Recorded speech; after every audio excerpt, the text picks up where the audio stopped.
জানিয়ে দেব হাতে থাকা সর্বশেষ আপডেট, আন্তর্জাতিক সংবাদগুলোর শিরোনাম, এরপর বিস্তারিত। যুদ্ধবিরতির ৩০০ দিনে গাজায় ৩০০ শিশু নিহত। আরও জানিয়ে দেব মক্কা প্রতিরক্ষা চুক্তি, মধ্যপ্রাচ্য কি মার্কিন আধিপত্যের বিদায় ঘণ্টা বাজল। আরও জানিয়ে দেব ১০০% শুল্কের মুখে পড়তে পারে ভারত ও চীন, মার্কিন সিনেটের বড় পদক্ষেপ। সর্বশেষ জানিয়ে দেব হরমুজ বন্ধ থাকায় ইরাকের তেল রপ্তানি কমল ৭৫%। যুদ্ধবিরতির ৩০০ দিনে গাজায় ৩০০ শিশু নিহত। ফিলিস্তিনের অবরুদ্ধ গাজায় যুদ্ধবিরতির ঘোষণার পর ৩০০ দিনে অন্তত ৩০০ শিশু নিহত হয়েছে, অর্থাৎ গড়ে প্রতিদিন একজন করে শিশু প্রাণ হারিয়েছে বলে জানিয়েছে জাতীয় সংঘের শিশু বিষয়ক সংস্থা ইউনিসেফ। শনিবার ৮ আগস্ট এক প্রতিবেদনে এ তথ্য জানিয়েছে মিডল ইস্ট আই। ইউনিসেফের মধ্যপ্রাচ্য ও উত্তর আফ্রিকা অঞ্চলের পরিচালক এদওয়ার্ড বেগবেদার এক বিবৃতিতে বলেন যে যুদ্ধবিরতিতে প্রতিদিন গড়ে একজন শিশু মারা যায় সেটি শিশুদের জন্য ব্যর্থ। তিনি বলেন আরও শত শত শিশু আহত হয়েছে, যাদের অনেকের অবস্থা গুরুতর। গাজায় শিশুরা এখনও সেই সাহসিকতার অবসানের অপেক্ষায় রয়েছে যার শেষ হওয়ার প্রতিশ্রুতি তাদের দেওয়া হয়েছিল। ইউনিসেফ জানায় গাজার বিভিন্ন এলাকায় শিশুরা এখনও তীব্র অপুষ্টি, নানা রোগ, অনিরাপদ পানি এবং ক্ষতিগ্রস্ত নিষ্কাশন ব্যবহার কারণে মারাত্মক ঝুঁকির মধ্যে রয়েছে। মক্কা প্রতিরক্ষা চুক্তি, মধ্যপ্রাচ্য কি মার্কিন আধিপত্যের বিদায় ঘণ্টা বাজল। মধ্যপ্রাচ্য, যুক্তরাষ্ট্র ও ইসরায়েলের সঙ্গে ইরানের চলমান সংঘাতের মধ্যেই সৌদি আরব, তুরস্ক ও পাকিস্তান একটি গুরুত্বপূর্ণ যৌথ প্রতিরক্ষা চুক্তিতে সই করেছে। নতুন এই চুক্তি ওয়াশিংটনের নেতৃত্বাধীন মধ্যপ্রাচ্যের প্রচলিত নিরাপত্তার কাঠামোর জন্য নতুন চ্যালেঞ্জ তৈরি করতে পারে বলে মনে করছেন বিশ্লেষকরা। শুক্রবার ৭ আগস্ট সৌদি আরবের পবিত্র নগরী মক্কায় মক্কা যৌথ প্রতিরোধ চুক্তি নামে এ প্রতিরক্ষা চুক্তি সই করেন তুরস্কের president Recep Tayyip Erdogan, Saudi যুবরাজ ও প্রধানমন্ত্রী মোহাম্মদ বিন সালমান এবং পাকিস্তানের প্রধানমন্ত্রী শাহবাজ শরীফ। চুক্তির মূল বিষয় হল ৩ দেশের যে কোনো একটির উপর সশস্ত্র হামলা হলে সেটিকে ৩ দেশের উপর হামলা হিসেবে বিবেচনা করা হবে। এর মাধ্যমে সম্ভাব্য আগ্রাসনের বিরুদ্ধে যৌথ প্রতিরোধ গড়ে তোলার লক্ষ্যে নেওয়া হয়েছে। পাকিস্তানের পররাষ্ট্র মন্ত্রণালয় জানিয়েছে ঐতিহাসিক সম্পর্ক, ভ্রাতৃত্ববোধ, ইসলামিক সহিংসতি, অভিন্ন কৌশলগত স্বার্থ এবং দীর্ঘদিনের প্রতিরক্ষা সহযোগিতার ভিত্তিতে এ চুক্তি করা হয়েছে।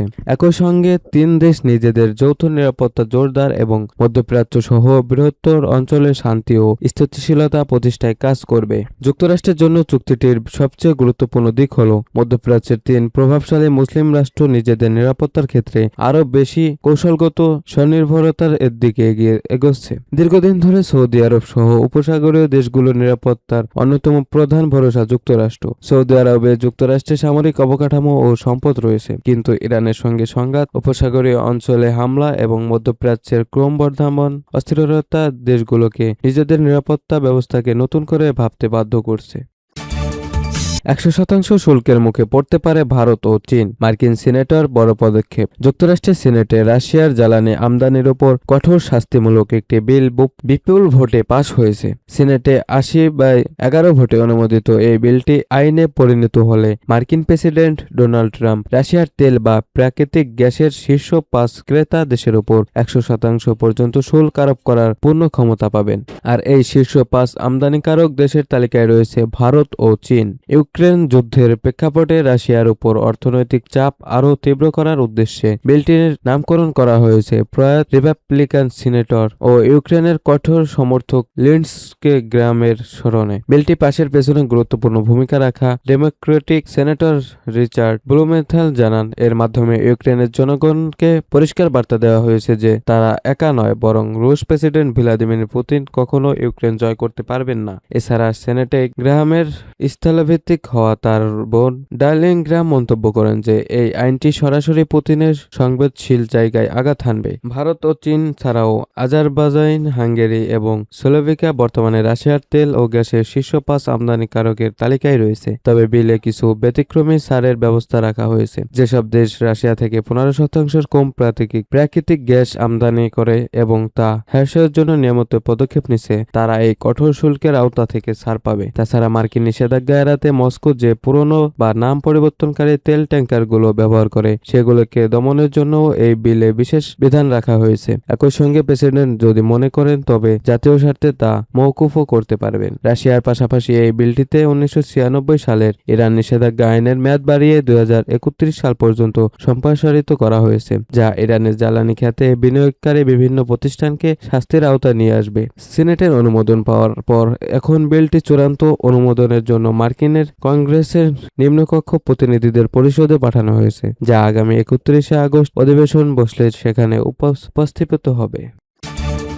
হরমুজ বন্ধ থাকায় ইরাকের তেল রপ্তানি কমল 75%। হরমুজ প্রণালীতে অবরুদ্ধ পরিস্থিতির কারণে ইরাকের তেল রপ্তানি 75% কমে গেছে বলে জানিয়েছে দেশটির তেলমন্ত্রী বাসেম মোহাম্মদ খুদাইর। যুক্তরাষ্ট্র ও ইসরায়েলে ইরান যুদ্ধের জেরে এই সংকট তৈরি হয়েছে বলে উল্লেখ করে এক সংবাদ সম্মেলনে তিনি জানান যে যুদ্ধের আগে ইরাক দৈনিক প্রায় 34 লাখ ব্যারেল তেল রপ্তানি করত এবং ভবিষ্যৎ রপ্তানির পথ বহুমুখী করার জন্য কার্যকর সমাধান খোঁজা জরুরি। বর্তমান পরিস্থিতি তুলে ধরে তিনি বলেন যে দেশটিতে বর্তমানে দৈনিক 27 লাখ ব্যারেল তেল উৎপাদিত হচ্ছে এবং এর মধ্যে মাত্র 15 থেকে 17 লাখ ব্যারেল তেল রপ্তানি করা সম্ভব হচ্ছে। প্রণালী দিয়ে ইরাকি তেল রপ্তানির অনুমতি পেতে ইরানের সঙ্গে আলোচনা চলছে, তবে তা এখনো কার্যকর হয়নি। পাশাপাশি ইরাকের তেল কোম্পানিগুলোর উপর যেকোনো ধরনের হামলা প্রত্যাখ্যান করে তিনি ঘোষণা দিয়েছেন যে কোনো কোম্পানি ক্ষতিগ্রস্ত হলে তাদের যথাযথ ক্ষতিপূরণ দেওয়ার বিষয়েও ঐকমত্য হয়েছে।